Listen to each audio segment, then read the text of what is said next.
The following is a special presentation of Tony Kurre Radio. Back on the Coastal Sports Digital Network, and of course, Tony Kurre Radio. You can find us on, of course, our YouTube channel. We are live every Tuesday and Friday, 10 o'clock Central Time. And of course, right here, we're fixing to expand on some other different platforms as well. You can always hear our shows on our podcast, where you can hear podcasts as well as on Audacity, which is all part of it. I'm Tony Kurre, Keefer, Las Vegas Sun to my left. Gregory has been handicapping for nearly 4 decades. And of course, Keefer, the executive director of the Birmingham Racecourse and Casino. He's right below us. Worthless Tony Kurre trivia right off the top of the bat. Since the beginning of the 2023 season, NFL quarterback with the most game-winning drives. Since when? Sorry, I missed the beginning of the 2023 season, the last 2.5 seasons, quarterback with the most game-winning drives in the National Football League. I was going to say Bo Nix from the last 2, but he wasn't around in 2023. So that would be one Bryce Young with the Carolina Panthers. How about that? He's got 9 game-winning. I heard that this morning. I was like, what? And I actually had to go back and look at it, but he's had 9 game-winning drives. And, of course, games they've won in 3 years. Yeah. I was going to say they've only won 10 games. So. That is the truth, and that's why it was such an amazing stat. I was like, really? Is that for sure? Hey, listen, they're doing pretty well this year. What are they, 5-4? I mean, Carolina's coming into their own for all these people that have been throwing Bryce under the bus for a while, and it's hard to believe it. I had to remember that he's a Heisman Trophy winner. I was like, holy smokes, didn't he win the Heisman Trophy? And it's like, yeah, he did. It's pretty amazing. So pretty amazing stuff. All right, guys. Yeah, no doubt. I had C.J. Stroud big. I got a question before we get super started. And I think Kip will know this, so you can't answer. Okay. What is important about Monday, November 10th? And that's something that Kip would know. So it has to do with horse racing, dog racing. Well, maybe he lied to me, but is it Veterans Day? He's got Veterans Day, yes. He's got his Marine Daddy shirt on, so it's something that has something to do with the armed forces. What do we got? Your 250th anniversary of the Marines. Oh, 250th anniversary of the Marines. There you go. Monday, 250 years. There you go, and that is worth bringing up for sure. I'm glad you brought that up. It's fantastic. Thank God for the Marines. Thank God for the Marines. Let's jump right. The only armed forces group ever formed in a bar. Really? Yeah, no doubt. Why don't the Marines have a football team? I know it's called Navy, but that's not really living up to the advanced billing. They're too busy whipping everybody else's ass. Okay, yeah, too busy for football. I got you. It makes you wonder if there's going to be a Space Force University coming out in the next few years too. Yeah, some cool uniforms, I bet. That would be awesome. They look like Buzz Lightyear probably coming out of the box. First thing I want to dive into, we're just going to go run around the table here. And of course, if you listen to our Tuesday show, we kind of set the table for this Friday show. We're going to get in the NFL. We're going to get in some NHL, NBA, the whole 9 yards. College hoops is underway. This is a little segment called Big Movers. And I like to see what's moved the most between Tuesday and Friday. And one of the biggest ones, Tulane Memphis out of the AAC. Memphis 8-1 against the spread. A nice little bounce back win last week. They opened up at 6 and it's down to 3.5. And I asked Case out in Las Vegas, why is all the money going on the Tulane Green Wave? Why? Hopefully you listened to me on Tuesday because I said I like Tulane +6. Long gone now. I just think you look at the underlying stats of these teams and they're about dead even. So I even think still probably above. I don't have my document up now, but just off the top of my head, I would think this number should be like 3. I know Tulane had a really poor performance last week and got blown out by UTSA. But, I mean, we're only 2 weeks removed from Memphis losing at UAB. So both these teams have their warts. And really, the type of game where Tulane lost, I think we've already talked about this on the show last week. It's the type of game where I kind of like coming back on a team because it wasn't like they were terrible and couldn't move the ball or were inefficient. They just made a lot of stupid mistakes. I think they were like -4 in turnovers. UTSA might have had a special teams touchdown. Then you see how it kind of flipped back last night. UTSA playing South Florida. South Florida was up 14-0. I think they scored 2 defensive touchdowns. They did.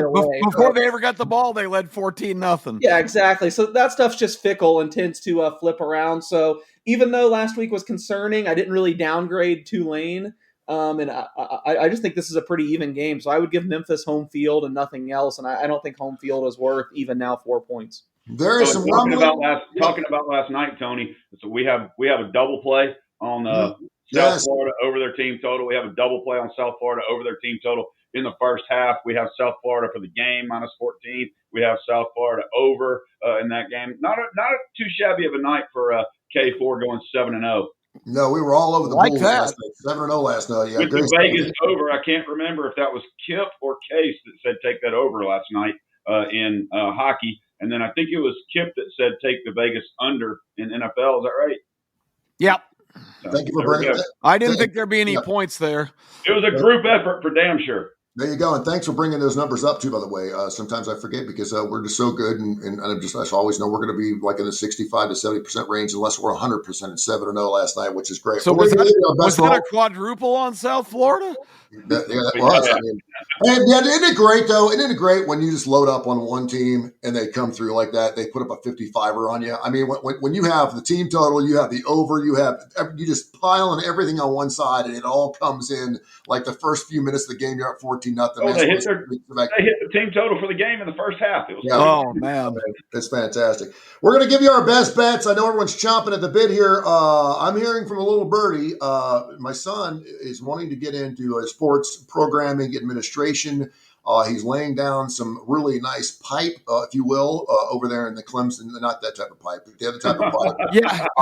Let's clarify that. He's laying down some serious pipe, and he called me last night and told me that if Clemson loses to FSU this weekend and loses not by a point or two, but if they lose by 10 to 14 points, that Clemson may jump in the coaching carousel. And I said, you got to be serious. You got to be kidding me. He's like, no. And I said, you got a coach there who's won 2 national titles. What was the last one? 2017, 2016. What was it?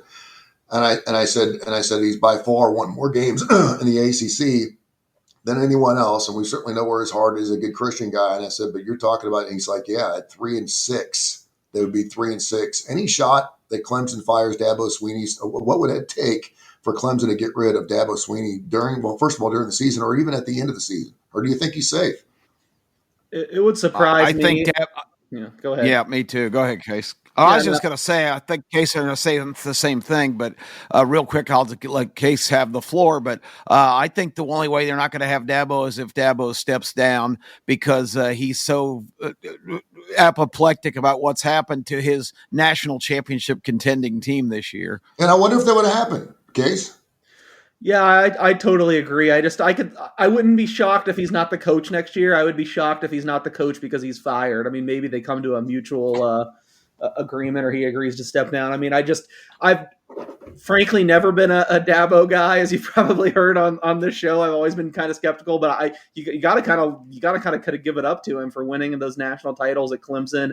I think he found a pair of generational quarterbacks, but that goes back to him too. He found those guys, so it's just not been the same since they haven't had that. But man, just with what he's done there, it's hard for me to believe they would fire him. I am kind of morbidly fascinated with this game, though. We've seen money come in on Florida State. I do think we've seen Florida State's highs be a little bit higher than Clemson's, but their lows have also, I'd argue, been even worse than Clemson. So the game I'm super interested in. Unfortunately, I don't have any betting take. I think I made it Clemson -2, and it was 2.5 most of the week. Now 1.5. So I had nothing really to do there betting wise. Yeah, you just brought up something, generational quarterbacks. I can think about, the Trevor Lawrences, the Deshaun Watsons, the Cam Newtons, these teams that traditionally in and out aren't always the blue bloods or winning national titles or even the top 10 every year, but they get that one kid that 1 year where it's just lights out. Cam Newton, all you had to do was fall forward. He's getting 3 yards every time, and they win a natty out of it. I mean, it's just amazing.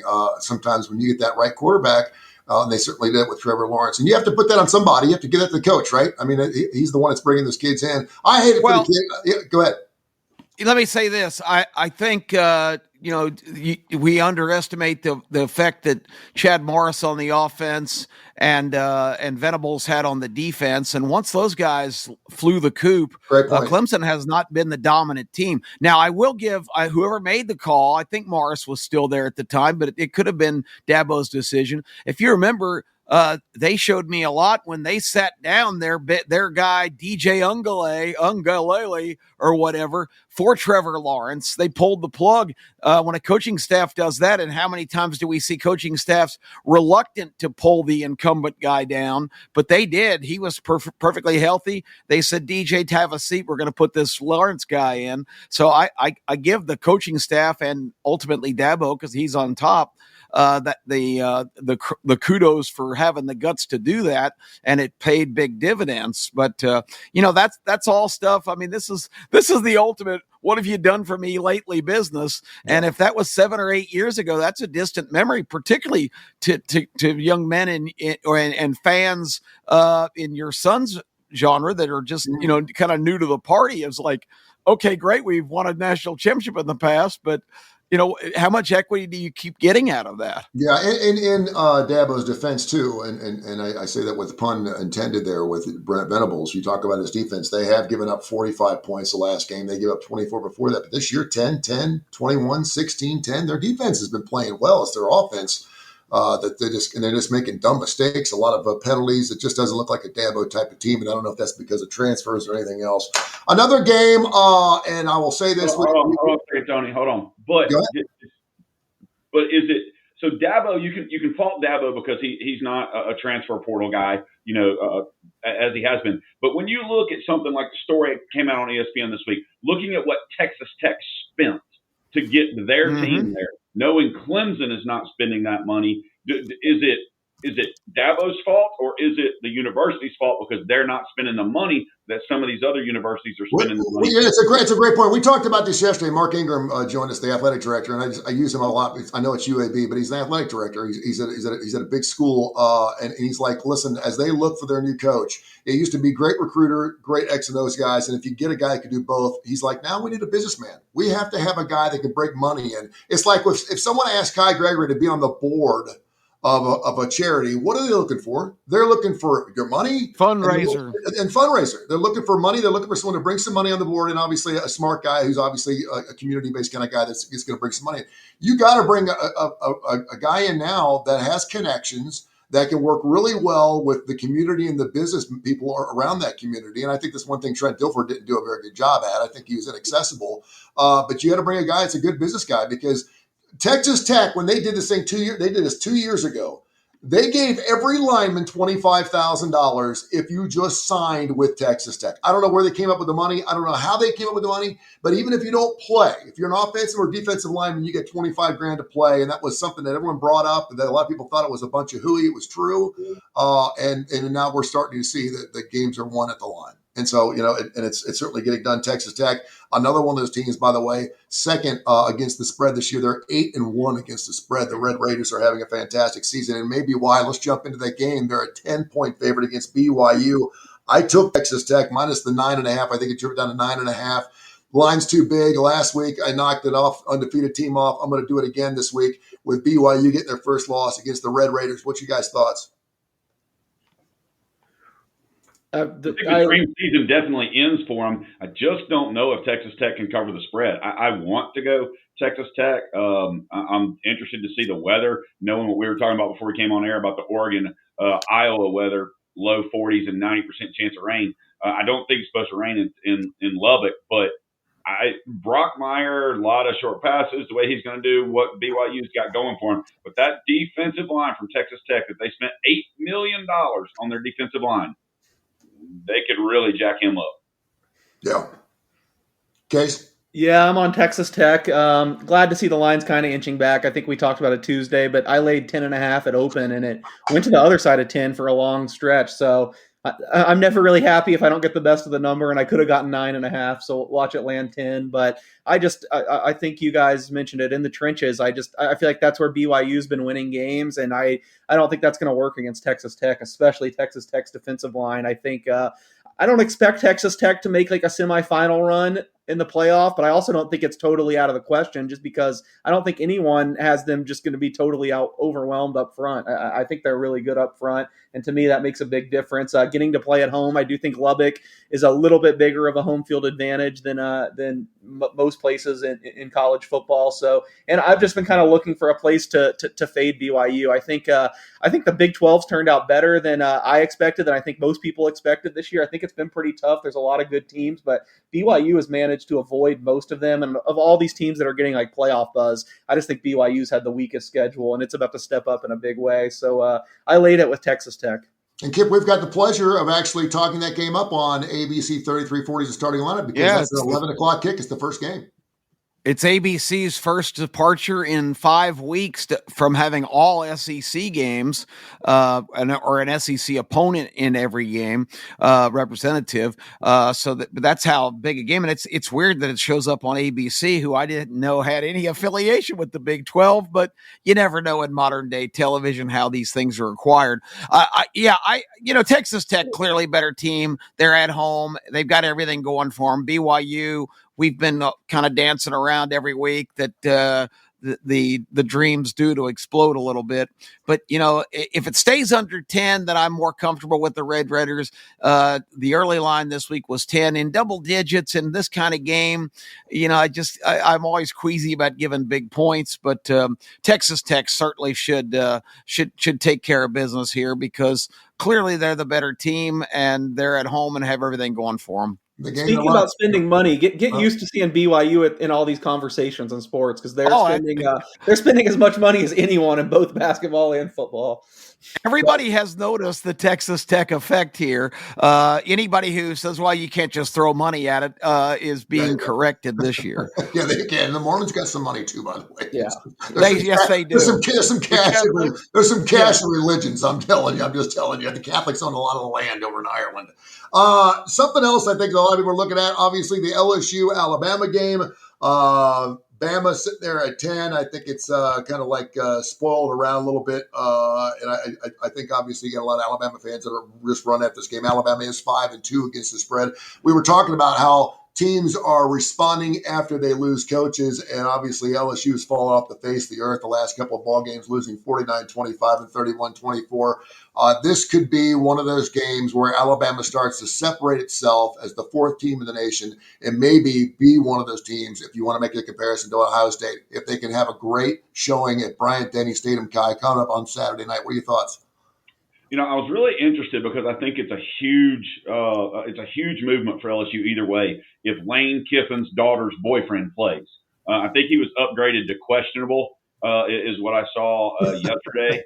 So that makes me wonder. I think Alabama's going to put up at least 35, which means I like them over their team total. Obviously, how many times have you played Alabama's team total this year? By the way. I can't remember a week where you have not liked them. Yeah, I mean, and they've been there's been a couple of weeks I didn't like them, but it just the way Ty Simpson's playing, the way he's spinning it, even without Miller running the ball worth a flip, and I do not like LSU's defensive backs at all. Nussmeier, I think, has to come out and play the game of his life, and Ty Simpson has to play completely opposite of the way he's been playing. If he comes out and plays like he has the last 6-7 weeks, Simpson, in my opinion, I think Alabama wins big. Yeah, and I think a lot of people are feeling kind of the same way. And we always think about LSU and Alabama and how many great games, the 9-0 game, the 9-6 game, these wonderful games. But I think this may be a year where Alabama just kind of takes some frustration out of them. And they're going to get them at home. No corn dogs this weekend in Tuscaloosa. Case, your thoughts on that? Where'd you put that line at? Nothing for me. I made it Alabama minus 10.5. It looks like. Been interest on LSU all week. This is one, I guess, I don't think I'd bet it, but maybe kind of like Kip said about Texas Tech. If it got to 9.5, I might actually have to swallow hard and, forget about the coach bump and bet Alabama. I just think Alabama should be pretty sharp with some time off. And man, it scares me just how much love LSU is getting going into this game. As much as the vibes are going to be better, and they probably like their coach now. They haven't given you a whole lot this season to be excited about. So I think with the way the market's moving, it would only be Alabama or pass for me. By the way, the latest. Yeah, go ahead. Go ahead. I just want to add, Frank Wilson's press conference I listened to yesterday said that, Garrett's trying hard and he's doing everything we're asking him to do. But the coach speak I heard there, he mentioned Van Buren. Remember him, the kid from Mississippi State who transferred to LSU. He pretty much suggested we've got to give him a look and see what he can do. So don't be surprised if Nussmeier doesn't get off to a great start. You see President Van Buren. I always want to call him Martin, but because I don't remember his first name. but President Van Buren may be in the game there. And if you remember last year at Mississippi State, he was putting up a lot of numbers and throwing for a lot of yards on a really bad team. So maybe that would be a little bit of a spark. And I just think the defense, which earlier in the year Brian Kelly was proclaiming, we finally got a championship defense. They played good defense the first 3 or 4 weeks. Really clamped down. Florida's game plan was terrible, threw the ball 50-something times, but LSU's defense didn't get really leaky until the last couple of weeks. And I agree with Ty, their secondary clearly is a big problem. But I think under Blake Baker, they're capable of rising up and playing a decent game. I just think Frank Wilson is such a, kind of a fatherly figure. I think this team's going to play hard and maybe can be enough in the game in the first half to hang around and cover here. I'm not looking for an Alabama blowout. Speaking of Ty Simpson, by the way, the Heisman Trophy odds just came out about 12 hours ago. Ty now third in voting, plus 350. Fernando Mendoza out of Indiana is plus 220. And Julian Saying, who's came out of nowhere for the Ohio State Buckeyes. Yeah. Again, you have to look at. I don't mind the saying, but right now, Mendoza, I'll give you. Yeah, it's going to be interesting how it goes down. Right now, just wait on the late mover. It's November. It is Notre Dame running back time. Here he comes. He's making his move on the outside. Right now, you get him at plus 4,000. Right now, I mean, if you're going to jump on it, now's the time. I got him at plus 5,000, so I'll take 4,000 also. The saying stuff really hurts me because I had him 200-1 last year. In training camp, all the reports were this kid's better than Will Howard. At some point, he's going to take over for Howard, and it almost happened after Howard had that disastrous Oregon game. But he was such a short price this year that I didn't take him.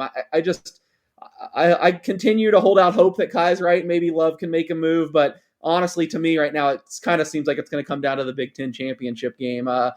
I actually have been really impressed with Saying the last few weeks. Their offense was so vanilla early. He's looked really good. I don't know I don't have a strong feeling on Ohio State, Indiana, but if you do, I feel like whoever you think will win is probably the bet in my opinion, even though it's chalky right now. Indiana giving up 14.5 at Penn State this weekend, which is an interesting game. Kai and I were talking before we came on to another game that I think is just kind of glaring to me. We're just kind of going around the horn here in some games that are really kind of catching our eyeballs. I know this is not the Oregon of 5 to 10 years ago where they're averaging 45 points a ball game, but they have gone 59, 69, 34, 41, 30, 20, 56, and 21. And now they're playing at Iowa where the over-under is only 41. I can't remember the last time Oregon was ever in a game where the over-under was 41 because typically 41 is their team total. Any thoughts on what Iowa's going to do? Obviously, they like to play things down, but would that be an easy bet for you, Kip? I'm going to go right there. I mean, at 41 over-under on Iowa, Oregon, am I thinking wrong here? What are your thoughts? I mean, the number sounds about right to me because I'm looking for the typical kind of Iowa game, a 20-17 kind of game. So it could easily go under. I think the conditions that Kai described are not going to be favorable for Oregon, although they're not from a warm weather climate. But still, that's a little severe for West Coasters. And Iowa just plays. I mean, everybody wants to talk about Indiana this and Indiana that, but Indiana had a real grim struggle at Iowa and did get the job done. But Iowa's just a pain in the ass to play in that stadium, Kinnick Stadium, and they're getting almost a touchdown here. I don't know about the over-under, but I think Iowa stays in the number. I think Oregon would be absolutely delighted to get out of there with a field goal win. And I would have thought, Case, just because it is Oregon that maybe that line would have crept up a little bit, but it hasn't. It stayed put at 41 all week. Yeah, I'm on Iowa too. It actually is a pretty decent sized bet, but as the week's gone on, it's not one I'm super confident in. I still would lean that way. We've seen very little movement.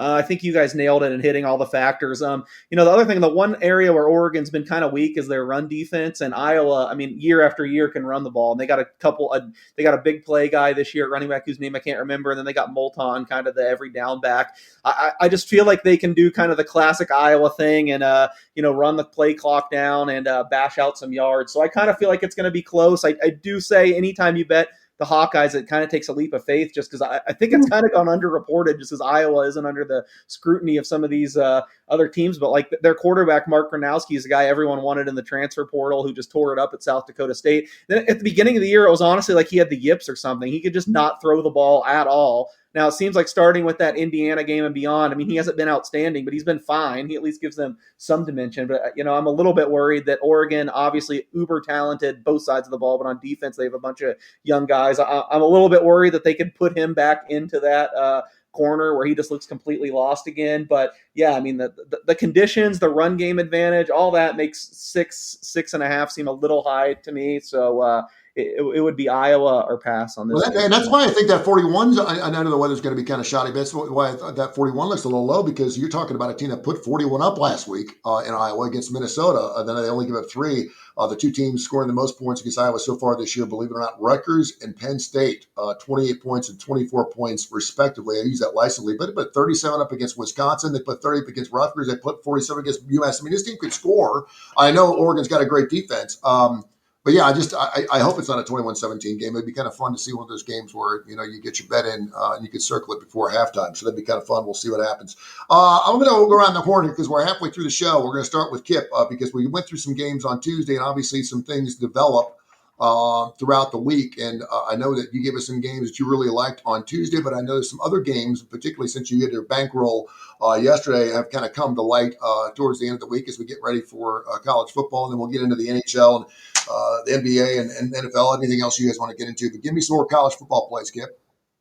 Well, on the starting lineup this week, I'm going to have a Sunshine State 2-team parlay because I'm so helplessly in last place in the TV show standings, and I've got to start throwing the long ball. No more of this trying to grind it out. So I have gone with the 2-team parlay, and the first part that's got to get done on Saturday is the Florida Gators, who anytime I pick them, I hold my nose because I'm not a big Florida Gator guy, but they're going to Kentucky. Kentucky won the ugliest SEC game, the lipstick on a pig bowl last week at Auburn, ushered Big Freeze with cheese right out of the stadium and off the campus for good. And that burger still is available, by the way, at Jack's. I got a Jack's right down the street. Yeah, they still are selling that. That is something that's got to go through. She's like, I know it's got to go through the end of the year. It's like the F-150 commercials. He's still driving. Yeah, because they've already locked in the advertising. They paid DeBoer and Hugh Freeze a shitload of money, and they're still debating the Big Freeze with cheese against the DeBoer. Sucks, by the way. It's a horrible burger, by the way. It's not good. Okay, so not a glowing endorsement for Jack's here, but anyway, I just can't see Kentucky, who I defended as being kind of a pain at home in their stadium there in Lexington. But this team can't score points. Boley, the young freshman quarterback, has been as good as you could possibly hope for Kentucky, but Florida's only given them 3. I think the team will have still the emotion of how they played against Georgia. They let that one slip away, and I just can't see Lagway. If you look at the matchup between the quarterbacks and the respective defenses, I mean, Kentucky's has been good and bad. Tennessee rang up 56 against them 2 weeks ago in Lexington, so that defense can definitely be assailed. I hear Trey Wilson, who was great in the Georgia game for Florida, is out, but they've still got a wealth of receivers, and so I really like Florida -3, and then I went to the NFL. We can talk about that in a minute, but I've got them paired with the Buccaneers, who I think are going to slow down the Patriot train this week. We'll get to that later. So that being said, that's Florida is the first one on my radar. I really think they're going to find a way to win that game over Kentucky. predicated mostly on the fact that Kentucky can't possibly win 2 weeks in a row in the SEC. That would be over Mark Stoops' You would have quota. thought they won the national title after they beat Auburn this past week. I mean, it got their coach fired. I don't know if that says about your program. Man, Stoops. What a huge celebration! I think they gave him extension. I think Kentucky gave him another 10 years. I wouldn't be surprised, because that's the only reason they're stuck with him now. Because when Texas A&M tried to hire him a couple years ago, and everybody down there is on their knees right now, thanking God that fell through because fan pressure. But Kentucky stupidly gave him an extension because their guy was being sought. So they really are living to rue that day because he's got a giant buyout. So Stoops will probably still be there next year, no matter what happens. But anyway, so I got Florida. I've looked at a couple other ones that I touched on. I may need to be committed for this, but I really love North Carolina over Stanford. They're only a 7.5 point favorite. I know North Carolina is awful, but the Belichick family has them playing some defense lately.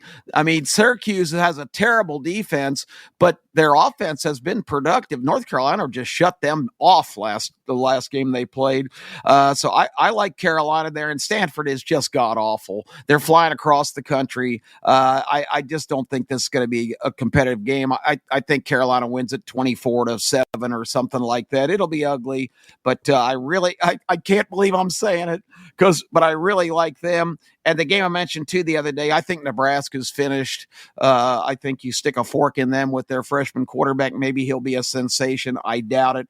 Raiola's out for the year. UCLA is just a slight favorite at home. UCLA has played a couple good games in the Rose Bowl, routing Penn State and starting the James Franklin Express off the cliff. UCLA only 2.5 last time I checked. It may have adjusted now, but those are kind of the ones that jump out at me. I like UCLA in that game to keep the Cornhuskers' miseries and remind the folks that the dynasty of Cornhusker Nation is never to return. Yeah, of course, Kip going against the trees for a second consecutive week. You had Pitt minus the 14 last week. They get it done. They win by 15. And against going against them again with North Carolina. They always say don't bet on two turds because they're two bad teams. They make stupid mistakes and you lose games like that. But if you can make money, you can do it. By the way, I do want to mention, too, on Tuesdays, we do Kip's Best 12. And there were two teams that the CFP had that were different than yours. And those, of course, were BYU and Oregon. You had them in your top 12. Actually, they had them in their top 12. You had Virginia, Miami. The CFP had BYU and Oregon. So the only two teams different from you guys in the CFP. We'll see how that plays out towards the end of the season. We'll do another top 12 coming up here on Tuesday at 10 o'clock and see how things change at this weekend. Case, give me some of your plays going out throughout the college football season. It's been a fantastic year so far, but give me some of your best plays this weekend. Just been kind of a treading water year for me, to be totally frank. I've been crushing the NFL. Hopefully you can read my NFL stuff at LasVegasSun.com. I think I'm 24 games over 500, picking every spread. I'm really in a week-to-week battle with college football, but hey, not every year can be last year where I really crushed everyone, but hopefully we can bounce back this week. It's been a good midweek. I feel like week after week I've been complaining on the show how bad I've been getting beat in the midweek, but I haven't lost a bet yet. I don't think. I was on Akron, Toledo, and Georgia Southern, and I'm on all three. I have a side on all three games tonight, which is weird because I really don't have a ton of bets this week. I think all these have moved in my direction, but I still think I'd be comfortable betting them. So I guess I just like to go with the games. I know people want to get action tonight. I took Houston plus 1.5 at UCF. I think they're a slight favorite now, but moving from 1 to favored 1, I still think is fine. I know they're in a little bit of a precarious injury situation, especially on defense, and Wegman's been beat up all year, but I like their coaching staff better than UCF's. I think they have a better baseline, so I'm on Houston. I already mentioned I like Tulane. Then one of my bigger bets this week is actually USC minus 14. I think Northwestern's been a great story, and I think they only need one more win to get to bowl eligibility. I think they're really well coached. Don't make many mistakes, but I kind of feel like this is where it runs out. I feel like no one pays attention to the Trojans because I don't know, even their fan base is kind of apathetic these days. I don't think they really care, but I honestly would put their skill position players up against anyone. I mean, Jacoby Lane, Mekhi Lemon, they have 2 running backs hurt, but they found like a sensation in this freshman King Miller. I just don't see Northwestern being able to get the stops against USC at home. So those are my 3 sides tonight. I am with Kip on Florida -3, although I'm really taken aback that this line hasn't moved all week. So I did a little bit of digging yesterday, and Kip mentioned it. But yeah, I think it all has to do with the injuries. I guess their injury report is just not only do they lose Wilson for the season, but a bunch of other wide receivers banged up. However, it didn't look like a lot of guys have been ruled out. So maybe if you've waited this long already, I would just maybe wait for some more injury updates. And if you hear that a couple of these guys are going to play, I think the line will still move Florida's direction. If a few are ruled out, we might be in trouble. But I did bet Florida -3 there. I probably need to. I need to go over all these games and see if I can find some more stuff because I'm not on a ton this week. I gave out 2 extremely ugly teams last week. I think we went 1-1. I know I was on Colorado and they lost like 52-6, but whatever other one I gave out, I think covered barely. An ugly game I like this week is I bet Wisconsin +12.5. I think the Badgers are playing way better. They've got a lot of guys back on defense, still pretty bad. And announced Luke Fickell will return for 26. Yeah. Man, still I don't really blame him. I mean, I do not want to be in this coaching carousel right now. There's just too many big jobs, Bill. Like, who are you going to get? Yeah, so, that's right. That's why another thing in Dabo's favor. Yeah, Washington's really struggled going east. I love Washington in general, and I bet against Wisconsin a lot early in the season, but I think this is a little high. Anything double digits, that can be my we're 1-1 on these so far, but that can be my ugly dog of the week would be Wisconsin. If there's one person that would come to me and say, hey, listen, you got out of your group of 4 that is really good at totals, I'd have to say that our next guy, Gregory, is the man, and he's got a couple totals in his bankroll contest we're doing on the starting lineup, which of course airs tomorrow morning, 10:30, 11 o'clock, right before that Texas Tech BYU game, and of course LSU Alabama, the late card later on that night. What are those 2 totals you gave for the show? And give me some other great games you gave this weekend, Kai. I love the over in the Kansas-Arizona game. And what's crazy is I think that one actually has come down a point to 55. And Notre Dame, I like the over in that game with Navy. And I think that one's going up probably to 57 right about now. But, I like the over in the Memphis game tonight. There's a lot of totals I like. I'll tell you what, if Auburn gets to 7, then you can buy that hook. And maybe they get the fired coach bump at Vandy. I think Auburn's defense is good enough to keep that close. Pavia scares me with, he is wild and crazy, but, is he going to wait till the fourth quarter to play again like last week? And everybody's just all over what he did at Alabama and his 300-something yards, but 200-something of them, came, or not at Alabama, at Texas, when they were down by 3 touchdowns. And Texas went into prevent defense. Yeah, prevent. Thank you for bringing that up. Prevent defense. They won 21-0 in the fourth quarter because they weren't playing any defense at all. So it wasn't all Pavia. Yeah. I think Jeremiah Love goes off. I'm a little bit scared that maybe they let the quarterback throw a little bit more, just like last week. I mean, Love did go for 150 last week, but 88 of it was on one run in the second half late. So I think I'm the only one. I love Texas A&M. Which maybe that's a huge mistake, but without Perbola, or Pribula or whatever the hell his name is. Perbula. Yeah. Yes, they've got 2 decent running backs, especially Hardy, and the way that goes. I'm liking that. I would love to see what's going to happen with these are just off the radar games that people are not even talking about. UNLV at Colorado State, that line's moved a little bit. I like UNLV's team total at Colorado State.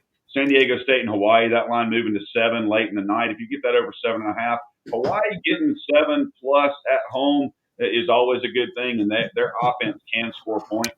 I'm loving the over for James Madison, their team total. The way those 2 teams have been playing, James Madison and Marshall, they're going there. If I can get 10 with UConn at home against Duke, even though Duke's been playing better, really, really strong there. Another one that nobody's talking about, Kennesaw State and New Mexico State. I really like Kennesaw to go over that 30 for their team total. With Kip, I like North Carolina over their 24.5. I think they get to 25 or 26, maybe more. And I do. I like Alabama over that team total of 30.5. Yowza, lots of games to go there. There's just a ton of great games to look at, but as we go, the lines are getting tighter and tighter. That Indiana line's been really interesting. Just sitting there at 14.5 all week long, just hoping someone takes that 14.5 so Penn State can come out and get that hook. I'm going to probably leave that one alone. I think the Georgia Mississippi State line is really, really interesting. Mississippi State's been playing pretty well at home, particularly that line open at 8.5. It's up to 9.5. A lot of people loving Georgia under the 10. Georgia's come back to bite me in the ass a couple of times this year, man. I'm probably going to leave that game alone because I don't know what that defense if you bet that game, you better not. I mean, after watching Georgia, you give 9.5 on the road. That's ridiculous. Guys pointing his fingers up. I got to look at UAB and Rice just because I'm a UAB fan. UAB actually catching 2.5. This will be their best shot at getting at least one more victory. They got to win 3 of their next 4 games.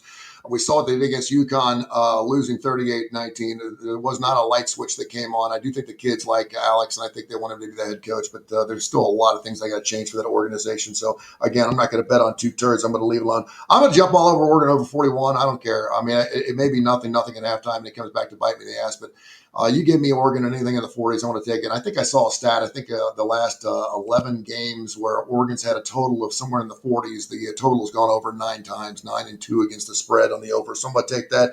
The A&M game I think is really interesting.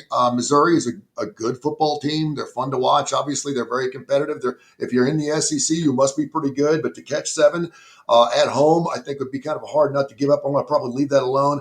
I can't wait to see what Auburn and Vandy do. I really do, because this is Vandy's best shot to lay the wood to Auburn if they want to. When is Vanderbilt ever going to be favored by 6.5 against anybody, particularly the Auburn Tigers? So I think you may be right on that little bump to see what's that happen. Now you want to find out, first of all, you got a coach. You didn't even know the coach had a son on your basketball squad. You got no football coach. I mean, they're in shambles down there at Auburn right now. There are people with paper bags over their heads. So that's very, very interesting. Auburn covered. By the way, Bethune lost to Miami. Bethune lost by 40 to Miami last night. Yeah, but Auburn covered the 24.5 last night in basketball. Yeah, well, good for them. Who did they play? The Mississippi School of the Blind? They played a team that was better than Bethune-Cookman. They played Merrimack. Oh, really? Merrimack. Yeah. Okay. Well, they were named after an iron ship in the Civil War. Okay. They'd be favored by 10 over Bethune-Cookman. Yeah. Give me Bethune-Cookman plus 10. Can you booking that one? Yes, he is. I do like Texas Tech 7-1 or 8-1 against the spread. I give up the 9.5. I'm going to jump on that right after the show. And Bama is 5-2 against the spread, which is kind of rare because Bama's never in plus land against the spread because everyone always jumps on them and makes their lines too high. But they're giving up 9.5 against LSU. I think they get fat and happy against LSU. I think it's like a 35-14 game or something like that. I think Alabama gets happy. The Navy Notre Dame game is really interesting, and it's fun when you talk to somebody. Someone asked me in the parking lot. I'm so glad I thought of this. So I have a bus driver who walks up to me. I'm waiting on my son from school yesterday. He comes up to me and goes, "Hey, you do a gambling show, right?" I said, "Yeah." And he said, whispering at him. I said, "You don't need to worry about it. You can light up a doobie right here in the parking lot if you want." I said, "This is 2025. Everyone's smoking weed and betting on football games, so you're fine." I don't know in a school parking lot if that's a great idea. Oh, sure. The bus drivers do it. He said, "Please explain to me." And I had a difficult time trying to tell him why, but he's like, "They're not halves in football games. Why in the world does Vegas have halves?" And I said, "Well, you need to have an increment of pointage in order to bet, because to move it 1 point is too much." I said, "Does that make sense?" Case, explain to somebody, because I remember when I first started gambling, I was like, "What do you mean 6.5? How the hell can they get a half a point? They can't." Can you please explain that to gamblers out there that don't understand that? Yeah, it's a good question. I don't really know how to explain it. I kind of feel like it's just intuitive. I mean, obviously with the half, then you're preventing a push, or if you're not in the betting world, a tie.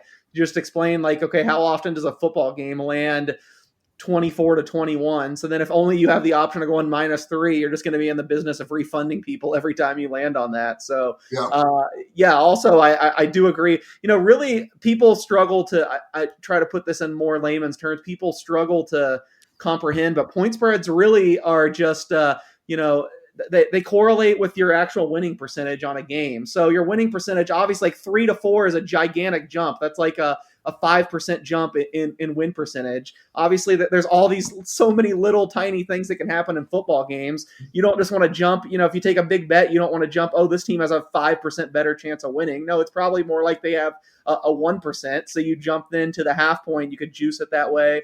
So really, it's just about correlating with win percentage, and especially in those key numbers. Like they represent a lot bigger win percentage than it sounds like with 1 point. K4Wins.com, K4Wins.com. Special thanks, of course, to the Digital Coastal Sports Network and Tony Curry Radio. I would have to say, so far, the best weekend in the National Football League as far as this matchups, and I can't believe I'm saying this, the best matchup of the weekend, just based on wins, is the Pats and the Bucks, 7-2 against 6-2. That's going to be a great game. But you got the Rams and the Niners, which is a good matchup. You got the Steelers and Chargers, which is a good matchup. You got the Eagles and the Packers, which is a great matchup.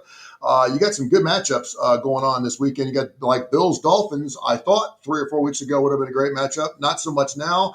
But the Bills are having a great season. Let's start with the Kipster down there. Go ahead. Yeah. Hold on, before you get to that, this may change some bets tonight.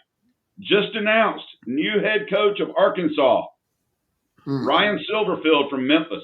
Oh. Really? Wow. So Memphis kicked their ass and he got the job. How about that? Thumbs down. Because remember, I do not think highly of Silverfield. He inherited a gold mine and has not. They've been fine, but they haven't been that great. Yeah, but it's Arkansas too. I mean, do you expect them to do anything better than that? I mean, seriously, do you expect them to do anything better than that at Arkansas? I didn't think it was ever going to happen, but I know the fan base wanted Rhett Lashley to come home. I feel like that would have been a way better hire. Well, that's what Auburn's wanting too. Or Lashley just signed an extension. He's not going to. But I guarantee you, there's Arkansas fans right now going, Silverfield. We've already got Bobby Petrino, who is a scumbag and has a checkered past. But I still think at the end of the day, Bobby Petrino is probably more qualified to lead them out of the wilderness than Silverfield. Maybe I'm mistaken. I totally agree with you. I'm really surprised he's not given a second shot, and I can always hang my head on the fact that because they've been competitive as hell since he's been on board. Of course, losing the last 2 weeks to Auburn and Mississippi State probably drove the stake in his heart, even though they were competitive. And I think what really hurts Petrino, and I actually agree with this, is his teams usually are really good for 2 or 3 years, but look at what's happened to every program he's in. They just absolutely go off the deep end. He doesn't do all the things to build a culture. He loses interest. Yeah, exactly. I do think you want a guy that maybe more can steady the ship, and maybe that is Silverfield. We'll see. These coaching hires are a crapshoot. I can be saying thumbs down. I don't think he's a very good coach. He makes mistakes all the time, but who knows? The right person at the right time. A good spot to go land in, though. He can go to Memphis now. Yeah, and he'd probably take that job too. Kip, what else you got in the NFL you like this weekend? Well, I've already said I really like Tampa Bay. I like them playing at home. I think the Patriots have been living on borrowed time. The pathetic Falcons really should have beaten them last week in New England, a 24-23 loss. It's a great story and a great run so far. And Vrabel's a fantastic coach, but I just think the Buccaneers really look like they should win the game at home. A couple other ones jumped out at me. You mentioned the Dolphins and Bills. The Bills coming off the huge, mammoth win they had to have against the Chiefs. But how many times do you see it? Now they're going to fly down to sunny Miami, get out of the desolate Buffalo area. They go down there. They're a 9.5-point favorite. And the Dolphins were as horrendous as you could possibly imagine. After their big win over the Falcons, they fall flat on their face last Thursday. They've had extra time. It's just one of those classic NFL games that Buffalo's going to end up winning by a field goal, and everybody's going to say they escaped. But Miami getting 9.5 at home. Miami's no good. I don't like the team. I don't like the coach. It's time for him to go. But this is just one of those that jump out at me from the NFL sensibility that Buffalo's not going to cover the 9.5-point spread. And I really don't have much else except for on the common sense meter now going completely the other way. How can the Lions not go into Washington and wax the Commanders? Especially coming off the really disappointing loss to the Vikings last week in Detroit, where they started like a house of fire. But the Vikings, it's funny. You can watch about a quarter of an NFL game and you can see what team is more motivated. You can see who wants it more. And you just I had a feeling watching the first quarter of that game last Sunday, the Vikings are going to win this game because they're here and Detroit's not really engaged. But coming off that disgrace, and as bad as how bad the Seahawks win over the Commanders may have been the most dominating NFL game I've seen in recent years. The Commanders had no answer whatsoever. They were absolutely overwhelmed. Detroit's given 7.5 to a home team. I don't like that, but I just think Detroit's so much better than this Commander team. And Dan Quinn had a great miracle season, and he's going some Petrino direction, because his resume, he ended up getting run out of Atlanta after taking the Falcons to the Super Bowl and blowing that big lead, and the Falcons were never any good after that. So they won a playoff game last year. They were a big story. They're on national TV every week, but they're just not any good. All right, Kai, you were holding your fingers up. You say the line's going up to, I guess, what, 8 or 9 points as of right now? Yeah, and again, dude, it's amazing to me, and that's why the National Football League is so good. I was looking at against the spread. The best team in the National Football League against the spread is 7-2. The worst is 2-7. It is so tight. It is so parity driven, and from week in to week out, to see one football team one week so damn good and the next week looks so damn bad. I just, it's like, what the hell happened? Is everyone going to Vegas on weekends, or is the matchups, or is the time change? What is the deal? It's just amazing, but that's how tight it is, and that's why the Red Zone has got 8,000 viewers every second of the day on Sundays. All right, Kyle, what you like in the National Football League? Well, it's weird because last week was different. The 2 weeks ahead of that, the favorites were 22-6. I don't remember what it was, but favorites did not win. I don't think last week. I like Indiana Jones to bounce back and get over 27.5 points against the hapless Falcons. I really like Berlin. That. Yeah, I think New England and Tampa Bay are going to get over that total. If I was to play it, I would take New England, buy it up to 3. I like that. But not enough to bet it. I just like that over. I think both teams get over their team total as well. Drake May has really looked good as quarterback there. And I can't get away from it. I just can't. Knowing what's going on with the Chargers, and now Ott is out for the season, that hurts them a lot. I have to take Pitt +3 or 3.5 against the Chargers as well. You got to give it to Aaron Rodgers, man. I mean, he's doing what he needs to do. That's what when he has to throw for 400 yards, he's doing it. When he throws for $150, he's doing it. We know he's 41 years of age. What a great get for them. And again, you throw in with Mike Tomlin, they may have a little bit of a run, and then they're sitting there at 5-3 right now, taking on the 6-3 Chargers. Again, when you're talking about matchups, probably one of the best weekends we've had in the National Football League, including the Bills, Dolphins, Ravens, Vikings, another interesting game. That Rams 49ers game, I think, is going to be really, really good. So some interesting games. All right, we got about 10 minutes left, and we realize that we're only on twice a week. We're going to be on 3 times a week soon. We're working on making that happen. Thanks to Coastal and Tony Curre Radio for having us do that. So that'll give us even more time to break down some games, because it's really difficult, obviously, to be talking about topically college hoops, because there's so many games and games every single night. But I did want to kind of throw out there, as we get ready for the weekend, we're doing this show here on a Friday. Any interesting games going on in the NHL, or how are we doing in the NHL so far? Go ahead. Well, Tony, you didn't get Case NFL. Yeah, absolutely. Casey, I want to get your NFL first. I wanted to get your NFL first from Case, but then I want to get in the NHL as well. Yeah, I think the best game of the week is probably Monday Night Football, with the Packers hosting the Eagles. And the Eagles are coming off a bye. It's scary going against the defending Super Bowl champions, but I really like the Packers -2.5 in this spot. They're just kind of the type of team I love backing. Everyone's down on them.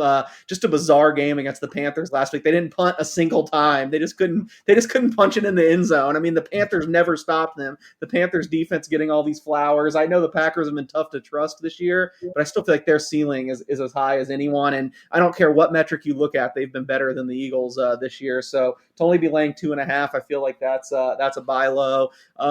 The Sunday night game, I just think you have to get the 3. It's kind of coming off, and now I got a really good number on this game. I got Pittsburgh +4.5. If you can still get the 3, I mean, the Chargers with Joe Alt have been like a top 10 offense. Without Joe Alt, they've been a bottom 10. I think is the what I used it in my column. I just, Harbaugh says it all the time. He builds his team through the offensive line, and all their offensive linemen are hurt now. So I guess I'll just go with the 2 primetime games, and we can move on to to something else. But yeah, Steelers and Packers for me. NHL, it's tough on Fridays. There's not usually a lot of games. Like the whole league plays Saturday. I only have one bet tonight, and it's one probably no one else wants to make. I wouldn't begrudge them for that. But I've been betting the Sharks like every game because the market's just having a tough time catching up. That they're not the absolute bottom feeder they've been the last few years. I know they started the year 0-7, but they've won a lot of games now. Their offense is outstanding. They have no defense. Their goalies are pretty bad, although the Askarov, their second-year goaltender's kind of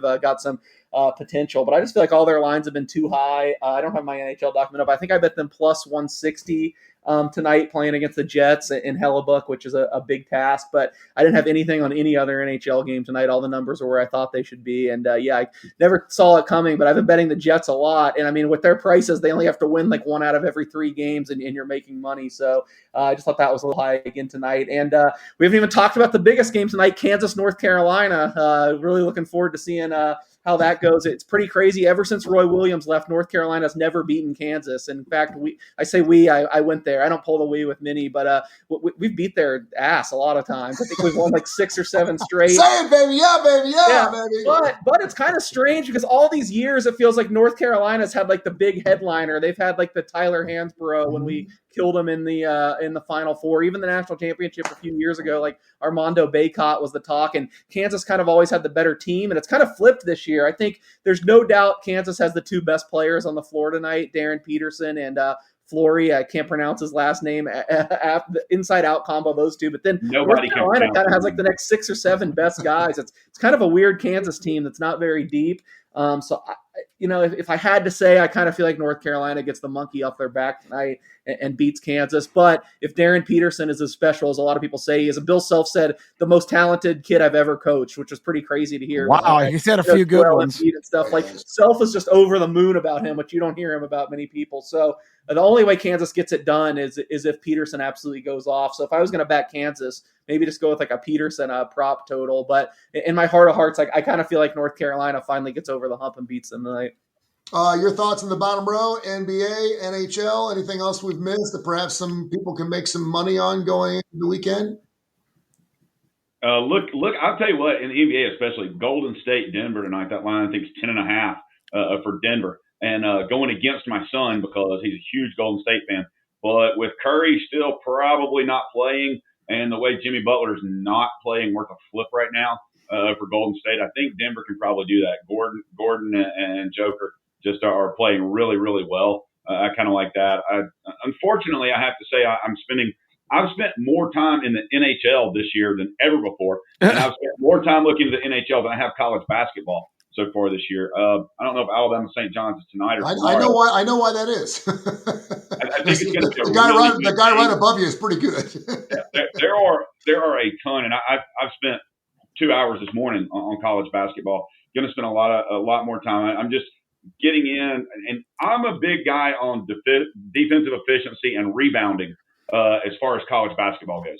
I like betting home dogs that are a team that out-rebound other teams. But it's too early in the season for those. My college basketball really picks up right around Thanksgiving. I like those and it's more into January, but I like getting the outskirts, not the SEC, not the Big 10, not the Big 12, not the ACC, but your Midwest, your Far West teams, and your Ivy League between Thanksgiving and January 1st. Huge plays in those games. I remember the Ivy League used to only play on Friday nights, or they played other days, but I know on Friday nights, if you wanted to play college hoops, you had to play Friday night to get Ivy League action. Now, of course, there's a lot of other stuff. K4Wins.com, K4Wins.com. Thanks to, of course, Angel, the entire crew for having us on Tony Kurre Radio. A lot of people are reaching out. You can find us wherever you get your favorite podcast. It runs live on our YouTube channel on Tony Kurre Radio and, of course, on our K4Wins website. You can also check us out at K4Winners, wherever you get us on our special Instagram pages, as well as the X and Facebook. We're all over the place, so check us out and be listening up for our 3rd show coming up here in the next couple of weeks. We'll look forward to it. I can't believe the season is it's already November, and I can't believe it's going so fast. It's been just fantastic, and we continue to win a winner chicken dinner with a 7-0 last night. So, gentlemen, thank you so much for all you do. I appreciate you, and we will catch up on next week. Roll Tide at MSG tomorrow. Yep. Beware of the Mighty Ducks. 7 against the Stanley Cup champions, 7 against the semifinalist Dallas Stars last night. It's a duck quack attack in the NHL. Thank you, gentlemen. Appreciate you, man. This has been a special presentation of Tony Curry Radio.